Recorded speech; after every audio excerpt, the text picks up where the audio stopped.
साल 1992 जब राजस्थान के अजमेर शहर में लड़कियों की आत्महत्या के मामले सामने आने लगे तो कुछ लड़कियां तो खुद को घर में कैद कर लेती और कुछ लड़कियां पागलों जैसा व्यवहार करती। लेकिन यहाँ ये अजीब इत्तेफाक था कि सभी लड़कियां सोफिया सीनियर सेकेंडरी स्कूल की थी और जब सच सामने आया तो सुनने वालों की रूह कांप गई।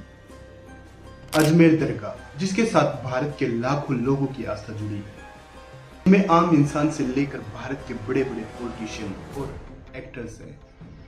चिश्ती परिवार जो सालों से दरगाह के कामकाज को देखते हैं, उन्हें सूफी संत मोइनुद्दीन चिश्ती का डायरेक्ट डिसेंडेंट माना जाता है और पूरे अजमेर शहर में इस परिवार की रिस्पेक्ट की पोजीशन है। अजमेर दरगाह के परिवार के अंदर एक भयानक सीक्रेट छुपा हुआ है। इसी हफ्ते अजमेर और चिश्ती परिवार से जुड़ी हुई इसी बड़े स्कैंडल का पर्दाफाश करते हुए एक फिल्म रिलीज हुई है जिसका नाम अजमेर 92 है। तो कहानी इतनी डिस्कस्टिंग और भयानक है जिसे देखकर आपको लगेगा ये मनगढ़ंत कहानी है। अनफॉर्चुनेटली कहानी बिल्कुल सच्ची है। इस खेल की शुरुआत 1990 में हुई थी जिसे शुरू करने वाले अजमेर दरगाह के घराने के कुछ लड़के थे। फारूक चिश्ती और नफीस चिश्ती मैन थे जो उन दिनों अजमेर के अमीरों में गिने जाते थे। पैसों की कोई कमी नहीं थी तो अयाशियां भी खूब होती थी। तो फारूक चिश्ती पहले कांग्रेस पार्टी ज्वाइन करता है और जल्द ही कांग्रेस युवा मोर्चा का अध्यक्ष बन जाता है। भले ही इनका राजनीतिक पद ज्यादा बड़ा नहीं था, लेकिन फिर भी बड़े बड़े सेलिब्रिटी और राजनेता इनकी खिदमत में लगे रहते थे। रिपोर्ट के मुताबिक इन्होंने सोफिया सीनियर सेकेंडरी स्कूल की एक लड़की को कांग्रेस पार्टी में ज्वाइन कराने के बहाने अपने फार्म हाउस पर बुलाया, जहां पर उसका शोषण किया गया और उसकी कुछ तस्वीरें भी ली गई। लड़की को कहा गया कि अगर तुमने इस बारे में किसी को भी बताया तो पूरे अजमेर में तुमको फेमस कर दूंगा और फिर तुम कहीं पर भी मुंह दिखाने के लायक नहीं रहोगी। और धीरे इसी तरह ये और भी लड़कियों को अपने फार्म हाउस पर लाने लगे और उनका भी शोषण किया गया और उनकी ऐश तस्वीरें भी निकाली गई। दोस्तों, चंद लोगों ने मिलकर 2, 4, 10 नहीं बल्कि 250 से ज्यादा लड़कियों को अपनी हवस का शिकार बनाया, जिनमें 11 से 20 उम्र की लड़कियां थी। बेसिकली ये लोग बलात्कार की पिरामिड स्कीम चला रहे थे। देखिए, केस की सबसे डिस्कस्टिंग बात तो ये है कि विटनेस और रिपोर्ट के मुताबिक पुलिस को केस की सच्चाई पता थी। इसके बावजूद भी पॉलिटिकल इन्फ्लुएंस की वजह से पुलिस कुछ कार्रवाई नहीं कर पाती। अब तो जिसके हाथ में लड़की की फोटो लगती वो लड़की के साथ शोषण करता। 1990 से शुरू हुआ ये खेल 1992 तक जारी रहता है। जिस लैब में लड़कियों की तस्वीर निकाली जाती थी उसी लैब में पुरुषोत्तम नाम का लड़का भी काम करता था। एक दिन पुरुषोत्तम का पड़ोसी जिसका नाम देवेंद्र जैन था, वो एडल्ट मैगजीन देख रहा था। देवेंद्र को ऐसा करते हुए पुरुषोत्तम उसको कहता है कि ये तुम क्या बकवास देख रहे हो, ये तो कुछ भी नहीं है, मैं तुम्हें असल चीज दिखा सकता हूँ। जिसके बाद पुरुषोत्तम लैब से तस्वीर निकालकर देवेंद्र को देता है। तस्वीरों को देखकर देवेंद्र हैरान रह जाता है क्योंकि उनमें ज्यादातर लड़कियां शहर के आसपास की लड़कियां थी। देवेंद्र को समझ आ गया था कि यह खेल बहुत बड़ा है। जिसके बाद देवेंद्र उन फोटो की जेरॉक्स कॉपी निकालकर अजमेर में छपने वाले हिंदी अखबार दैनिक नवज्योति को दे देता है। मामले की जांच के बाद पता चला कि शहर में एक ऐसा गैंग काम कर रहा है जो सोफिया सेकेंडरी स्कूल और सावित्री स्कूल में पढ़ने वाली लड़कियों को पहले अपने जाल में फंसाता है और उनके बाद ब्लैकमेल करके उनका शोषण करता है।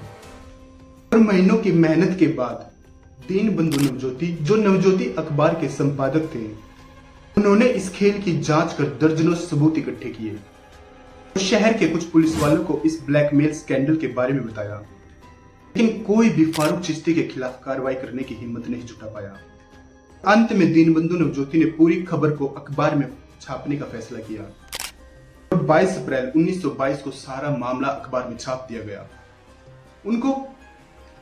उनको आशा थी कि अब शायद पुलिस कोई ठोस कदम उठाए, लेकिन हुआ इसका बिल्कुल उल्टा। पुलिस ने अखबार में छपी न्यूज का खंडन करना शुरू कर दिया और कहा कि इन आरोपों में कोई दम नहीं है क्योंकि किसी के भी खिलाफ कोई सबूत पेश नहीं किया गया। दोस्तों, जिसके बाद नवज्योति अखबार के कर्मचारियों को धमकियां मिलना शुरू हो जाती है, लेकिन नवज्योति किसी भी कीमत पर उन लड़कियों को इंसाफ दिलाना चाहता था, जिसके चलते उन्होंने एक बार फिर 15 मई 1992 को इस खबर को कवर किया और इस बार तस्वीरों के साथ खबर छापी गई।